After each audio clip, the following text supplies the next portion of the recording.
अस्सलाम वालेकुम दोस्तों, मैं हूं आपका होस्ट अली गौरी और आप देख रहे हैं हमारा YouTube channel man power channel में आप सबको खुशामदीद और आप सबका स्वागत है।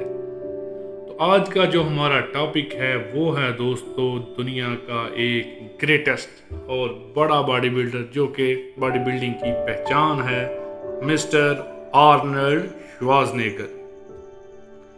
तो दोस्तों आज हम बात करने वाले हैं आर्नल्ड श्वार्ज़नेगर की ज़िंदगी के ऊपर, उनकी पूरी बायोग्राफी आपके साथ हम डिस्कस करने वाले हैं। तो टॉपिक पे जाने से पहले आप सबसे रिक्वेस्ट है कि हमारे चैनल को सब्सक्राइब करें और वीडियो को लाइक भी किया करें और कमेंट सेक्शन में अपने सजेशंस भी लिखा करें ताकि हम आपकी मर्ज़ी के मुताबिक की वीडियोस बनाकर आपको दिखा सकें।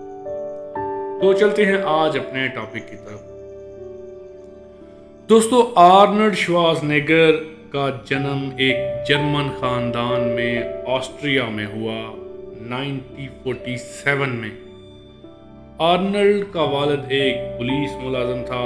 उस वक़्त आप जानते हैं कि 1947 में सेकेंड वर्ल्ड वार अभी ख़त्म हुई थी कुछ ही देर पहले। उसके फाइनेंशियल और माशी असरात पूरी दुनिया पर थे, इसलिए आर्नल्ड को पैदाइश के बाद ही मुश्किल हालात का सामना करना पड़ा।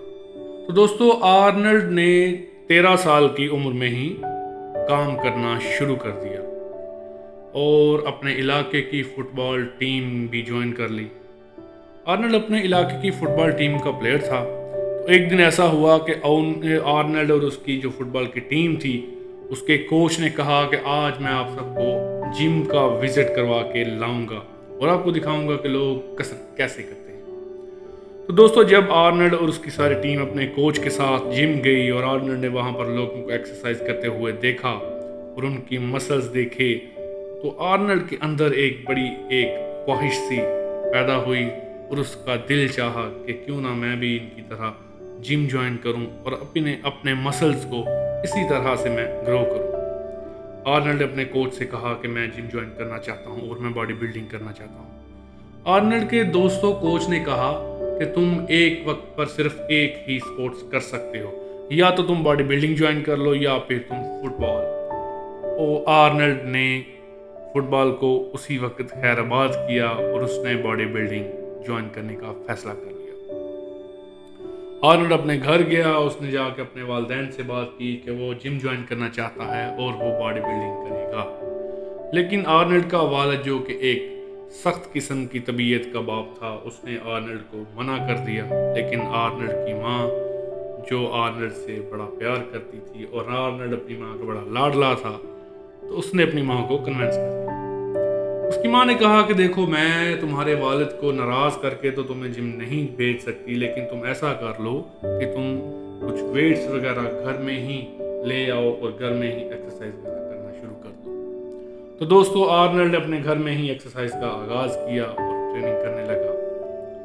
कुछ अरसा गुजरने के बाद उसके वालिद ने आर्नल्ड को जिम ज्वाइन करने की इजाज़त दे दी और आर्नल्ड ने बाकायदा तौर पर जिम का आगाज़ कर दिया और बॉडी बिल्डिंग ट्रेनिंग करने लगा।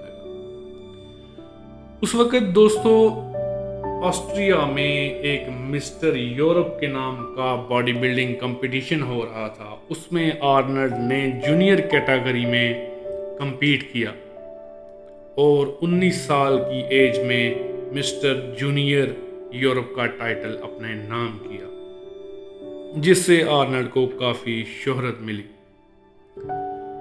उसके बाद आर्नल्ड ने एक साल फिर से ट्रेनिंग की और आर्नल्ड की उम्र चूँकि 18 से प्लस हो चुकी थी और ऑस्ट्रिया में कानून है कि जो भी मेल 18 ईयर्स से ऊपर होता है उसे आर्मी ज्वाइन करना लाजमी होता है। तो आर्नल्ड ने आर्मी को ज्वाइन कर लिया, लेकिन अपनी ट्रेनिंग को मसलसल बरकरार रखा। एक साल के बाद मिस्टर यूरोप का कंपटीशन फिर से आया और आर्नल्ड ने सीनियर कैटेगरी में compete किया, लेकिन इस बार जीत आर्नल्ड के हाथ ना लग सकी और आर्नल्ड को शिकस्त का सामना करना पड़ा। उस कंपटीशन में जो जज थे मिस्टर चार्ल्स, उनकी नज़र पड़ी आर्नल्ड के ऊपर और उन्होंने आर्नल्ड से कहा कि क्यों ना तुम मेरे पास ट्रेनिंग करो और मैं तुम्हें इस कंपटीशन के लिए ट्रेन करता हूँ। आर्नल्ड बॉडी बिल्डिंग का दीवाना था। आर्नल्ड ने फौरी तौर पर उनकी ऑफर को एक्सेप्ट किया और उसने आर्नल्ड से कहा कि तुम मेरे पास लंदन आ जाओ। आर्नल्ड ने अपने बैग पैक किए और उनके साथ लंदन रवाना हो गया। लंदन में मिस्टर चार्ल्स का अपना जिम था, जहां पर उन्होंने आर्नल्ड को रिहाइश प्रोवाइड की, जिम के अंदर ही रिहाइश प्रोवाइड की और आर्नल्ड को ट्रेनिंग करना शुरू कर दी। तो वहां पर दोस्तों आर्नल्ड की मुलाकात हुई रेड पार्क से। रेड पार्क उस वक्त का एक मशहूर बॉडी बिल्डर और एक हॉलीवुड अदाकार था। दोस्तों आर्नल्ड के लेग मसल्स काफ़ी वीक थे। उस पर रेड पार्क और मिस्टर चार्ल्स ने काफ़ी मेहनत की और आर्नल्ड को अगले कंपटीशन के लिए तैयार किया। दोस्तों कंपटीशन आ गया, आर्नल्ड चला गया। आर्नल्ड ने मिस्टर यूनिवर्स, मिस्टर यूरोप में compete किया और टाइटल अपने नाम किया। उसी साल ही लंदन में कंपटीशन था मिस्टर यूनिवर्स का। आर्नल्ड का लंदन आया और आर्नल्ड ने मिस्टर यूनिवर्स में भी compete किया और मिस्टर यूनिवर्स का टाइटल भी अपने नाम किया। तो दोस्तों उसके बाद आर्नल्ड ने 1967 में मिस्टर यूनिवर्स का टाइटल फिर से अपने नाम किया। तो दोस्तों मिस्टर यूनिवर्स के उस मुकाबले में आर्नल्ड की मुलाकात हुई जॉय वीडर से। जॉय वीडर जो कि IFBB का ऑर्गेनाइज़र था और CEO भी। आर्नल्ड का फ्रेम बहुत बड़ा था और मसल मास बहुत ज़्यादा। उसने आर्नल्ड को अमेरिका आने का मशवरा दिया, ऑफ़र दी और आर्नल्ड उसके साथ अमेरिका जाने को तैयार हो गया। जॉय वीडर ने आर्नल्ड को कैलिफोर्निया में एक लग्जरी अपार्टमेंट दिया और एक वहाँ के बेहतरीन सबसे अच्छे जिम गोल्ड जिम में आर्नल्ड को ज्वाइन करवा दिया।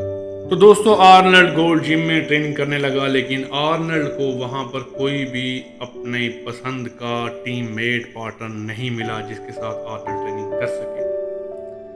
तो उस वक्त इटली में फ्रैंको कोलंबो नाम का एक बंदा जो कि एक बहुत हैवी वेट लगाने के लिए जाना जाता था।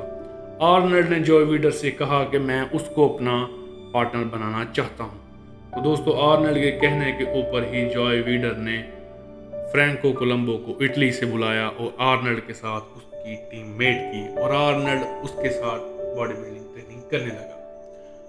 दोनों में अच्छी बॉन्डिंग हो गई, अच्छी दोस्ती हो गई, जो कि 55 ईयर्स तक अभी तक उनकी दोस्ती चलती रही। उसके बाद आर्नल्ड ने मिस्टर ओलंपिया में पहला मुकाबला खेला जो कि आर्नल्ड के नाम नहीं रहा। आर्नल्ड का मुकाबला फ्रैंक जैन से हुआ और आर्नल्ड उसमें हार गया। अपने दूसरे मुकाबले के लिए आर्नल्ड ने फिर से खुद को प्रिपेयर किया, अच्छी ट्रेनिंग की और अगली बार आर्नल्ड मिस्टर ओलंपिया की स्टेज पर आ गया। इस बार मिस्टर ओलंपिया के मुकाबले में आर्नल्ड का मुकाबला था सर्जियो ओलिविया से, जो एक ब्लैक बॉडी बिल्डर था। दोनों की तैयारी बहुत अच्छी थी, लेकिन टाइटल सर्जियो ओलिविया के नाम रहा। आर्नल्ड अपनी हार से मायूस नहीं हुआ और आर्नल्ड ने अपनी ट्रेनिंग को बरकरार रखा, अपने गुस्से को बढ़ाया और अगले साल के लिए खुद को प्रिपेयर करने लगा। दोस्तों अगले साल आर्नल्ड का मुकाबला फिर से स्टेज पर हुआ और आर्नल्ड टकराया सर्जियो ओलिविया से। सर्जियो ओलिविया जो कि एक बार पहले ही आर्नल्ड को हरा चुका था, फिर से वो आर्नल्ड को हराने के लिए तैयार था। मुकाबला शुरू हुआ, जजेस ने अपना फैसला सुना दिया और आर्नल्ड दूसरी बार भी सर्जियो ओलिविया से हार गया। आर्नल्ड एक दलेर आदमी था, उसने हार को दिल पे नहीं लिया और वो फिर से अपने जिम वापस लौटा और वो फिर से वहीं पर ट्रेनिंग करने लगा। इस बार फिर से आर्नल्ड अपनी पूरी जोश और जज्बे से ट्रेनिंग करने के बाद स्टेज पर आ चुका था। अब उसका मुकाबला तीसरी बार सर्जियो ओलिविया के साथ था, जो कि लगातार 2 साल से मिस्टर ओलंपिया में अपनी एक सल्तनत बना चुका था। लेकिन इस बार आर्नल्ड के इरादे कुछ और थे और आर्नल्ड ने इस बार सर्जियो ओलिविया की सल्तनत को ढा दिया और अपनी फतह का झंडा लहरा दिया। उसके बाद तो दोस्तों जैसे आर्नल्ड ने पीछे मुड़कर ही नहीं देखा और हार के साथ आर्नल्ड का ताल्लुक बिल्कुल ही खत्म हो गया। तो दोस्तों इस तरह 1970 में आर्नल्ड पहली बार मिस्टर ओलंपिया बना। उसके बाद 1971 में जब मिस्टर ओलंपिया का कंपटीशन आया तो उसमें आर्नल्ड अकेले ने ही कम्पीट किया। मज़े की बात यह है कि उस वक्त तमाम जो बॉडी बिल्डर्स थे जिन्होंने कम्पीट करना था वो एक और मुकाबले में कम्पीट करने की वजह से डिस्क्वालीफाई हो चुके थे और आर्नल्ड अकेला ही मुकाबले में था और आर्नल्ड को मिस्टर ओलंपिया करार दे दिया गया। उसके बाद 1973 में आर्नल्ड ने फिर से खुद को प्रिपेयर किया और आर्नल्ड मिस्टर ओलंपिया के स्टेज पर आ गया। तो दोस्तों 1972 में आर्नल्ड का मुकाबला फिर से हुआ सामना सर्जियो ओलिविया से। सर्जियो ओलिविया की कंडीशन आर्नल्ड से बेटर थी, लेकिन फिर भी मिस्टर ओलंपिया आर्नल्ड को करार दे दिया गया, जो कि एक कंट्रोवर्शियल फैसला था। दोस्तों जॉय वीडर जो था वो IFBB का जो ऑर्गेनाइजर था, जो CEO था, वो आर्नल्ड के उसके साथ काफ़ी क्लोज रिलेशन थे, काफ़ी करीबी तल्लुकात थे, क्योंकि Arnold Sergio Olivia mister Olympia होने के बावजूद भी तमाम मैगजीन तमाम प्रमोशंस में आर्नल्ड को ही दिखाया जाता था, क्योंकि वो जॉय वीडर के क्लोज था। तो ये कंट्रोवर्शियल फैसला भी आर्नल्ड के नाम रहा और मिस्टर ओलंपिया आर्नल्ड को करार दे दिया गया। 1974 और 1975 में भी आर्नल्ड ने ही मुकाबला अपने नाम किया। उसके बाद दोस्तों 1973 और 1974 का टाइटल भी आर्नल्ड ने अपने नाम किया, लेकिन 1974 की कंडीशन और फिजिक आर्नल्ड की आज तक की सबसे बेस्ट फिजिक मानी जाती है। उसके बाद दोस्तों आर्नल्ड ने रिटायरमेंट का सोच लिया और आर्नल्ड ने बॉडी बिल्डिंग से अलहदगी कर ली, क्योंकि आर्नल्ड को एक मूवी ऑफर हो चुकी थी जिसका नाम था स्टे हंग्री। स्टे हंग्री के लिए आर्नल्ड को अपना वेट कम करना था, इसलिए जो कि आर्नल्ड ने वेट कम किया भी और वो बॉडी बिल्डिंग से दूर हो गए। उसके बाद दोस्तों 1975 में आर्नल्ड को एक मूवी की पेशकश हुई जिसका नाम था पंपिंग आयरन, जो कि एक बॉडी बिल्डर डॉक्यूमेंट्री थी जिसमें आर्नल्ड को एक बॉडी बिल्डर दिखाना था और उसको वो मिस्टर ओलंपिया पे बेस्ड थी। दोस्तों आर्नल्ड ने फिर से 1975 में मिस्टर ओलंपिया की तैयारी की और 1975 में फिर से मिस्टर ओलंपिया का टाइटल अपने नाम किया। उस मूवी में आर्नल्ड ने रियल में मिस्टर ओलंपिया का टाइटल अपने नाम किया था और वो सारी की सारी मूवी आर्नल्ड की ऊपर है और वो रियल स्टोरी है। उसके बाद आर्नल्ड ने रिटायरमेंट से बॉडी बिल्डिंग से रिटायरमेंट ले ली और वो IFBB के प्रमोटर बन गए और वो IFBB को प्रमोट करने लगे। उसके बाद दोस्तों 1978 में आर्नल्ड ने फिर से कम बैक किया और मिस्टर ओलंपिया का टाइटल अपने नाम कर लिया, लेकिन वो एक बहुत ही कंट्रोवर्शियल और एक मुतनाज़ मुकाबला रहा जिसमें फ्रैंक ज़ैन और माइक मैटेंसन ने अपने ट्रॉफीज पीछे जाकर फेंक दी। दोस्तों ये मुकाबला इतना मुतनाज़े था कि इसको टीवी पर भी नहीं चलाया गया। दोस्तों देखा जाए तो आर्नल्ड एक कंट्रोवर्शियल और मुतनाज़े मिस्टर ओलंपिया रहे हैं, क्योंकि वो जॉय वीडर के काफ़ी क्लोज थे, काफ़ी करीब थे। इस वजह से भी कहा जाता है कि उनको नवाजा जाता था, लेकिन ये बात भी हकीकत नहीं कि आर्नल्ड ही बॉडी बिल्डिंग का एक चेहरा माने जाते हैं। इस तरह आर्नल्ड का बॉडी बिल्डिंग कैरियर अपने इख्तिताम पर पहुंचा। तो अपने भाई अली गौरी को इजाज़त दीजिए, मिलते हैं किसी नए वीडियो में एक नए टॉपिक के साथ। अल्लाह हाफ़िज़।